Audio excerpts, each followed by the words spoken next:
जय हिंद दोस्तों। तो इस वीडियो में हम देखेंगे क्वाड्रेटिक इक्वेशन, द्विघात समीकरण। तो द्विघात समीकरण क्या होता है? द्विघात, द्वि का मतलब दो, घात का मतलब पावर, समीकरण का मतलब इक्वेशन, यानी कि दो पावर वाले इक्वेशन को क्या बोलते हैं हम लोग? दो पावर वाले समीकरण को क्या बोलते हैं हम लोग? द्विघात समीकरण। इसका जो स्टैंडर्ड फॉर्म होता है वो क्या होता है? स्टैंडर्ड फॉर्म, इसकी जो स्टैंडर्ड फॉर्म होती है वो होती है ax² plus B x plus C equals to 0। यानी कि कोई भी इक्वेशन का जो हाईएस्ट डिग्री क्या होता है? हाईएस्ट डिग्री, डिग्री का मतलब पावर। तो कोई भी इक्वेशंस का जो हाईएस्ट डिग्री अगर 2 हो तो वैसे इक्वेशन को हम लोग बोलते हैं क्वाड्रेटिक इक्वेशन। क्या बोलते हैं? Quadratic equation. यानी कि कोई भी इक्वेशन का हाईएस्ट डिग्री यानी हाईएस्ट पावर अगर 2 हो तो वैसे इक्वेशन को बोलते हैं हम लोग क्वाड्रेटिक इक्वेशन। आइए अब इस इक्वेशन को गौर से देखते हैं। यानी ये स्टैंडर्ड फॉर्म हो गया क्वाड्रेटिक इक्वेशन का। अब इस इक्वेशन में जो ए बी सी ये सब क्या होती है? Real numbers. क्या होती है? Real numbers. और ये जो x है, क्या? x², x, ये सारे क्या है? वेरिएबल्स हैं। क्या है? वेरिएबल्स। और c क्या है? Constant, constant term. तुम्हारी क्वाड्रेटिक इक्वेशंस में a b c जो है वो रियल नंबर्स हैं। x² बोलिए या x है वो क्या? वेरिएबल है। इसके जगह पर आप y z कुछ भी रख सकते हो, ठीक है। लेकिन वेरिएबल यानी वेरिएबल वेरी करता रहेगा, चेंज होता जाएगा, ये कांस्टेंट टर्म है। अब इस इक्वेशन में a जो है वो कभी जीरो नहीं हो सकता है। a is never equal to 0। अब क्यों ये जीरो नहीं हो सकता? तो आइए उसे समझते हैं। इसीलिए जीरो नहीं हो सकता कि अगर a के जगह पर हमारा अगर जीरो आ जाएगा, bx प्लस c हो जाएगा, तो ये तो पूरा खत्म। हम लोग जानते हैं कि कोई भी नंबर को अगर मल्टीप्लाई करेंगे जीरो से तो उसका आंसर क्या होगा? जीरो होगा। यानी ये पूरा इक्वेशन खत्म होकर के ये बचेगा, जो कि क्वाड्रेटिक इक्वेशन नहीं है। क्यों नहीं है? ये मैं पहले बता चुका हूँ। क्योंकि क्वाड्रेटिक इक्वेशन वैसी इक्वेशन होती है जिसकी पावर क्या होती है? जिसका घात क्या होता है? 2 होता है। तो वैसी इक्वेशंस को बोलते हैं क्वाड्रेटिक इक्वेशन। तो समझ में आ गया? a जीरो नहीं होना चाहिए। क्यों नहीं होना चाहिए इसी भी बता दिए। अब पढ़ते हैं हम लोग ऐसे प्रकार के क्वाड्रेटिक इक्वेशंस को सॉल्व हम लोग कैसे करते हैं। अगर कोई भी क्वाड्रेटिक इक्वेशन हमारे सामने आए तो उसके सॉल्यूशंस हम कैसे करते हैं। और क्वाड्रेटिक इक्वेशंस का जो सॉल्यूशन होता है उसे हम लोग रूट बोलते हैं। क्या बोलते हैं? रूट्स। जैसे कोई भी इक्वेशन है, जैसे हमारे पास एक क्यूबिक इक्वेशन है। क्यूबिक इक्वेशन का मतलब क्या हुआ? जिसका पावर 3 हो। क्वाड्रेटिक इक्वेशन जिसका पावर 2, बट क्यूबिक इक्वेशन जिसका पावर 3। जैसे क्यूबिक इक्वेशन का क्या होता है? ax³ plus bx² plus cx plus d equals to 0। ये सारे क्या है? वेरिएबल्स। x y z कुछ भी रख सकते हैं आप, वो चेंज करता जाएगा। a b c d क्या है? Real numbers. x³, अब मैंने क्यूबिक पॉलिनोमियल बताया तो x³ मतलब क्या? हाईएस्ट डिग्री इसमें क्या है? 3। यानी इसका नंबर ऑफ रूट्स क्या होंगे? 3। नंबर ऑफ रूट्स क्या होंगे? 3। इसी प्रकार हमारा जो क्वाड्रेटिक इक्वेशन था ax² plus bx plus c equals to 0, highest power क्या है? 2। यानी इसका नंबर ऑफ रूट्स क्या होगा? इसके नंबर ऑफ रूट्स क्या होंगे? 2 होंगे। तो ऐसे ही हम लोग किसी भी क्वाड्रेटिक इक्वेशंस का जो सॉल्यूशंस होता है उसका रूट्स निकालते हैं। यानी सॉल्यूशंस को ही कहते हैं रूट्स। किसका? क्वाड्रेटिक इक्वेशंस का। अब जानते हैं सॉल्यूशंस ऑफ क्वाड्रेटिक इक्वेशन, यानी क्वाड्रेटिक इक्वेशंस का जो सॉल्यूशन निकलता है हम कितने टाइप से निकाल सकते हैं, कितना मेथड होता है। तो सॉल्यूशंस ऑफ क्वाड्रेटिक इक्वेशन, हमारा टॉपिक का नाम क्या है? Solutions of quadratic equation. पहला जो मेथड है हमारा क्वाड्रेटिक इक्वेशन को सॉल्व करने का वो है फैक्टराइजेशन मेथड, जिसको हम लोग मिडिल टर्म फैक्टराइजेशन भी कहते हैं। पहला क्या है? फैक्टराइजेशन मेथड, जिसे हम लोग क्या बोलते हैं? Middle term factorisation. ठीक है। तो इसमें क्या होता है? जैसे हमारे पास हमारा क्वाड्रेटिक इक्वेशन क्या था? ax² plus bx plus c equals to 0। यानी कोई भी अगर इक्वेशन, कोई भी समीकरण हमें अगर इस फॉर्म में दिखे तो उसका जो सॉल्यूशंस होगा, उसका जो रूट्स होगा, हम मिडिल टर्म फैक्टराइजेशन की मदद से निकाल सकते हैं। इस फॉर्म में इसमें टर्म्स कितने, एक्सप्रेशंस कितने? 1 2 3, 3 टर्म। कितने? 3 टर्म है। यानी कोई भी मिडिल टर्म फैक्टराइजेशन हमें करना हो तो हमारे पास नंबर ऑफ एक्सप्रेशंस कितने होने चाहिए? 3 होने चाहिए। आइए एक एग्जांपल लेके समझते हैं। जैसे हमारे पास एक क्वाड्रेटिक इक्वेशन है 6x² minus X minus two equals to zero. ये देखिए ये सिमिलर मैच खा रहा है, ए की जगह पर क्या है 2 है, बी की जगह पर क्या है -1, कुछ नहीं है तो -1, और सी क्या है कांस्टेंट है तो उसकी जगह पर 2 है। तो ये एक हमारी क्वाड्रेटिक इक्वेशन हो गई। आइए अब इसके सॉल्यूशंस निकालते हैं, इसके रूट्स निकालते हैं। सबसे पहले बताइए इसका नंबर ऑफ रूट्स कितना होगा। इस क्वाड्रेटिक इक्वेशंस के अंदर रूट्स कितने होंगे, तो नंबर ऑफ रूट्स 2 होंगे, क्योंकि हम लोग जानते हैं क्वाड्रेटिक इक्वेशन का रूट कितना होता है 2 होता है। इसे सॉल्व करते हैं, कैसे करेंगे, by the help of middle term factorisation. Middle term factorisation में क्या होता है, जो फर्स्ट टर्म होता है जो लास्ट टर्म होता है उनको मल्टीप्लाई करते थे। तो 6 दूनी 12, यहाँ माइनस का साइन है यहाँ प्लस का साइन है तो माइनस एक्स स्क्वायर, क्योंकि एक्स था इसके साथ, ये माइनस एक्स स्क्वायर। अब हम लोग को मिडिल टर्म, ये जो मिडिल है इसको इस तरह स्प्लिट करना है, इसे इस तरह तोड़ना है कि इसका जो प्रोडक्ट हो वो हमारे -12x स्क्वायर के इक्वल हो जाए और उसका जो सब्ट्रैक्शन या एडिशन करने पर -x हो। तो अब ये कैसे कर सकते हैं हम लोग ले सकते हैं 6x square minus 3x plus 3x minus 4x minus 2 equals to 0। अब इसका सॉल्व कैसे होगा, ये जैसे कि प्लस 3x माइनस 4x, इसको अगर ऐड करेंगे दोनों को तो क्या नंबर आएगा -x आएगा, और इन दोनों को अगर मल्टीप्लाई करेंगे -3x इंटू -4x तो हमारा आंसर आएगा -12x स्क्वायर। ये चीज़ मुझे लगता है आपको बहुत अच्छी तरीके से समझ में आ गई होगी। जैसे अब इसको करते हैं सॉल्व तो इसमें क्या कॉमन आ सकता है 3x कॉमन आ सकता है, 3x कॉमन लेंगे तो क्या आएगी यहाँ पर 3x नहीं 2x, क्या आएगी 2x प्लस 1 माइनस यहाँ कॉमन क्या ले सकते हैं हम लोग 2 कॉमन ले लें तो क्या बचेगी यहाँ पर 2x माइनस माइनस प्लस 1 बनेगा। अब क्या होगा 2x प्लस 1 हमारे पास था और एक क्या बना हमारे पास 3x माइनस 2। इक्वेट करना है कैसे, 0 से इक्वेट जब तक नहीं करेंगे तो वो इक्वेशंस बनेगी नहीं, इसलिए इसको इक्वेट कर दिए हम लोग 0 के साथ। अब 2x plus 1 equals to 0 and 3x minus 2 equals to 0। यहाँ x की वैल्यू क्या है, ये प्लस में 1 है तो इधर जाकर के माइनस में 1, ये मल्टीप्लाई में 2 है तो इधर आकर के डिवीजन में 2। इसी प्रकार इसको सॉल्व करते हैं 3x equal to 2 and x is equal to -2 by x is equal to 2 by 3।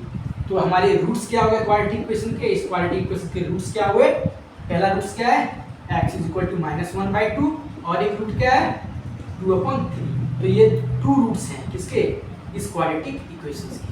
तो मुझे लगता है factorisation method, middle term factorisation method आपको बहुत ही अच्छे तरीके से क्लियर हो चुका होगा। आइए अब इसके सेकंड मेथड के बारे में देखते हैं।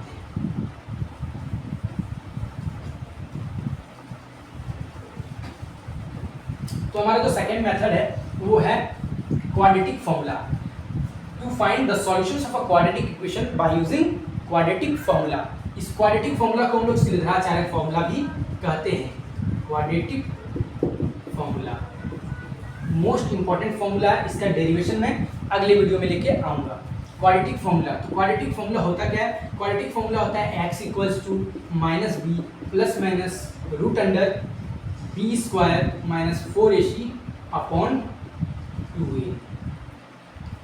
और ये जो b स्क्वायर माइनस 4ac होता है इसको हम लोग बोलते हैं d, b square minus 4ac equals to d, और इस d को हम लोग क्या बोलते हैं बच्चों, इस d को बोलते हैं b स्क्वायर माइनस 4ac, इसका नाम है डिस्क्रिमिनेंट। इस d का नाम क्या है, डिस्क्रिमिनेंट। तो हमारे पास क्वाड्रेटिक फॉर्मूला क्या है, x equal to -b plus minus root under b square minus 4ac upon 2a। ये है हमारी क्वाड्रेटिक फॉर्मूला। इसकी मदद से भी हम कोई भी क्वाड्रेटिक इक्वेशंस का 2 रूट्स निकाल सकते हैं। तो ये जो b स्क्वायर माइनस 4ac इसको हम लोग क्या बोलते हैं, डिस्क्रिमिनेंट। तो इस फॉर्मूले को हम कुछ इस प्रकार भी लिख सकते हैं कि x equals to -b plus minus root under b square minus 4ac की जगह पर हम लोग d लिख सकते हैं। क्या लिख सकते हैं, d लिख सकते हैं, तो d अपॉन 2a। अब इस इक्वेशन, अब ये जो हमारा क्वाड्रेटिक फॉर्मूला है, इस क्वाड्रेटिक फॉर्मूला को भी हम 2 फॉर्म में लिख सकते हैं। कैसे फॉर्म में लिख सकते हैं, 2 फॉर्म में। पहला हमारा क्या बनेगा, एक बनेगा x equals to -b plus root d upon 2a, और एक क्या बनेगा x equals to -b minus root d upon 2a। क्योंकि हम जानते हैं हमारी जो क्वाड्रेटिक इक्वेशंस होती है उसकी नंबर ऑफ रूट्स 2 होती है। तो इस अगर हमें कोई भी क्वाड्रेटिक इक्वेशन आए तो हम बाय यूजिंग क्वाड्रेटिक फॉर्मूला उसके नंबर ऑफ रूट्स और रूट्स भी निकाल सकते हैं। कैसे निकाल सकते हैं, एक निकाल सकते हैं x equals to -b plus root under d upon 2a, और एक निकाल सकते हैं x equals to -b minus root d upon 2a। अब इस चीज़ को करने के लिए क्वाड्रेटिक फॉर्मूला अप्लाई करने के लिए आपको बी की वैल्यू क्वेश्चन में होगी दी हुई, और बी स्क्वायर माइनस 4ac आप क्वेश्चन से ही निकाल सकते हैं, यानी डी का फॉर्मूला आप निकाल सकते हैं। अब आइए डी पर थोड़ी चर्चा करते हैं, ये डी है क्या। तो इस डी को हम लोग डिस्क्रिमिनेंट बोलते हैं। क्या बोलते हैं? डिस्क्रिमिनेंट, जिसका मतलब क्या होता है? B square minus 4ac। जैसे हमारे पास क्वाड्रेटिक इक्वेशन हमारा क्या था? हमारा क्वाड्रेटिक इक्वेशन था ax square plus bx plus c equals to 0, जिसमें हम लोग डिस्क्रिमिनेंट के बारे में बात कर रहे थे। d इसका मतलब क्या होता है? b square minus 4ac। तो हमारे ये d निकला कैसे? तो इसमें b जो है ये कोएफिशिएंट है, किसका? x का कोएफिशिएंट। b क्या है? x का कोएफिशिएंट है, माइनस 4 इंटू a किसका कोएफिशिएंट है? x स्क्वायर का, इंटू c। तो ये हुआ हमारा d। इसी को हम लोग क्या बोलते हैं? डिस्क्रिमिनेंट। Discriminant discriminant. और इसी डी की मदद से हम लोग कोई भी रूट्स का नेचर बता सकते हैं कि कोई रूट्स नेगेटिव है, कि कोई रूट पॉजिटिव है, कि दोनों रूट इक्वल है। यानी रूट्स के अंदर जो रिलेशंस होता है एक दूसरे से, उसका जो चीज़ है वो हम बता सकते हैं किसकी मदद से? डी की मदद से, यानी डिस्क्रिमिनेंट की मदद से हम लोग कोई भी रूट्स का नेचर को बता सकते हैं, कोई भी रूट्स का स्वभाव को बता सकते हैं। अब जानते हैं नेचर ऑफ रूट्स के बारे में। इसी डी के मदद से हम लोग रूट्स का नेचर को फाइंड कर सकते हैं। अब जानते हैं नेचर ऑफ रूट्स, इसे मैं अच्छी तरह से कहता हूँ शुरू से। नेचर ऑफ रूट्स के बारे में, नेचर ऑफ रूट्स। और ये हमारा लास्ट टॉपिक है, क्वाड्रेटिक इक्वेशंस का मोस्ट इंपॉर्टेंट टॉपिक है। आपको क्वेश्चंस अगर आएंगे तो इससे तो 100% है कि आपको डिस्क्रिमिनेंट निकालने दे दे, रूट्स निकालने दे दे, और नेचर ऑफ रूट्स भी निकालने दे सकता है। तो नेचर ऑफ रूट्स क्या होता है? यदि आपका डी, यदि डी क्या है? इसको बोलते हैं इनइक्वालिटी का साइन। इसे क्या बोलते हैं? इनइक्वालिटी। इसे क्या बोलते हैं हम लोग? इक्वालिटी। इसे क्या बोलते हैं? इस बराबर को क्या बोलते हैं? इक्वालिटी का साइन। और ये ग्रेटर देन, इसे ग्रेटर देन, लेस देन, ये सबको क्या बोलते हैं हम लोग? इनइक्वालिटी। ये आप क्लास 11th में पढ़ोगे, बट जनरली सबको ये सब पता है, क्योंकि आप बचपन से इसे समझते आ रहे हो कि 5 is greater than 2, 3 is less than 6, ये सब आप समझते आ रहे हो। तो एक है क्या, इसमें 3 प्रकार के हम नेचर निकालते हैं, पहला, दूसरा और तीसरा। तो डी अगर ग्रेटर हो किससे? 0 से। If D is greater than 0, इसे बोलते हैं क्या बोलते हैं हम लोग? Greater than. ग्रेटर देन मतलब बड़ा, जैसे 1 इज ग्रेटर देन 0, ऐसे पता है ना। तो अगर डी 0 से बड़ा हो गया, यानी डी क्या हुआ? 0 से बड़ा मतलब क्या? डी क्या है मेरा? पॉजिटिव। डी क्या है मेरा? पॉजिटिव। यदि डी 0 से बड़ा हुआ तो रूट्स का नेचर क्या होगा? जो हमारा रूट्स है वो क्या होगा? रियल होगा। क्या होगा? रियल होगा एंड अनइक्वल होगा, यानी दोनों रूट्स एक दूसरे के इक्वल नहीं होगा। अनइक्वल को हम लोग डिस्टिंक्ट भी बोलते हैं। क्या बोलते हैं? डिस्टिंक्ट, मतलब अनइक्वल, एक दूसरे से इक्वल। तो डी अगर पॉजिटिव रहा, डी अगर 0 से बड़ा रहा, तो रूट्स क्या होगा? Real and unequal. अब दूसरा केस क्या बनता है? ये हमारा पहला केस है। अब हमारा दूसरा केस क्या बनता है? यदि डी इक्वल टू 0 रहा, तो हमारा रूट्स का कंडीशन क्या होगा? हमारा जो रूट होगा वो रूट्स क्या होगा? इक्वल होगा। रूट्स क्या होगा? इक्वल होगा एंड रियल होगा। Roots are real and equal, यदि डी 0 के इक्वल रहा तो। अब तीसरा केस हमारा क्या बनता है? यदि डी नेगेटिव हो गया तो क्या होगा? If D is getting negative, D अगर नेगेटिव होगा तो उसमें क्या केस बनेगा? डी हमारा क्या बनेगा? अगर नेगेटिव रहा डी, यानी लेस देन 0, अगर 0 से कोई भी नंबर है तो वो नकारात्मक संख्याएं होती हैं, नेगेटिव नंबर्स होती है। तो हमारा अगर यहाँ डी नेगेटिव हुआ तो क्या बनेगा? रूट्स का कंडीशन क्या होगा? तो रूट्स हमारे यहाँ पर क्या हो जाएंगी? इमेजनरी हो जाएंगी। क्या हो जाएंगी? रूट्स आर इमेजनरी, काल्पनिक संख्याएं हो जाएंगी डी हमारा। तो यही जो मेन इंपॉर्टेंट टॉपिक्स है जो मैंने आपको बताया। मैंने आपको मीनिंग के बारे में बताया कि क्वाड्रेटिक इक्वेशन होता क्या है, जिसका पावर 2 होता है, हाईएस्ट डिग्री 2 होता है, जहाँ ए 0 के इक्वल नहीं होता है, ABC रियल नंबर्स होते हैं, एक्स स्क्वायर, एक्स जो होते हैं आपके वेरिएबल्स होते हैं वो वेरी कर सकते हैं। तो मीनिंग के बारे में आपको बहुत अच्छी तरह से बताया हुआ है। उसके बाद स्टैंडर्ड फॉर्म बताया कि x square plus B x plus c जो होता है हमारा स्टैंडर्ड फॉर्म है कोई भी क्वाड्रेटिक इक्वेशन का। उसमें मैंने आपको सॉल्यूशंस के बारे में बताया कि सॉल्यूशंस कैसे निकलते हैं। क्वाड्रेटिक इक्वेशंस के 2 मेथड होते हैं सॉल्यूशन निकालने के। पहला मेथड होता है हमारा, एक होता है फैक्टराइजेशन मेथड, जिसको हम लोग मिडिल टर्म फैक्टराइजेशन भी बोलते हैं। उसमें हमने एक एग्जांपल लेके भी समझा। उसके बाद हमने क्वाड्रेटिक फॉर्मूला को देखा कि क्वाड्रेटिक फॉर्मूला से चाहे फॉर्मूला के नाम से भी जाना जाता है, जो कि होता है x equals to minus B plus minus root under B square minus 4ac पर 2a, जहाँ कि हम लोग बी स्क्वायर माइनस 4ac को डी बोलते हैं, और डी को हम लोग डिस्क्रिमिनेंट के नाम से जानते हैं। और उसी डिस्क्रिमिनेंट को हमने उठाया और उस पर चर्चा किया, जिसको हम लोग नेचर ऑफ रूट्स बोलते हैं, जिसके 3 कंडीशन बनते हैं। पहला कंडीशन, डी अगर पॉजिटिव हुआ यानी डी 0 से बड़ा हुआ तो रूट्स क्या होगा, रियल एंड अनइक्वल होगा यानी डिस्टिंक्ट रूट्स बनेंगे। यदि हमारा, और दूसरा कंडीशन क्या बनेगा, यदि हमारा डी 0 के इक्वल रहा तो रूट्स रियल एंड इक्वल।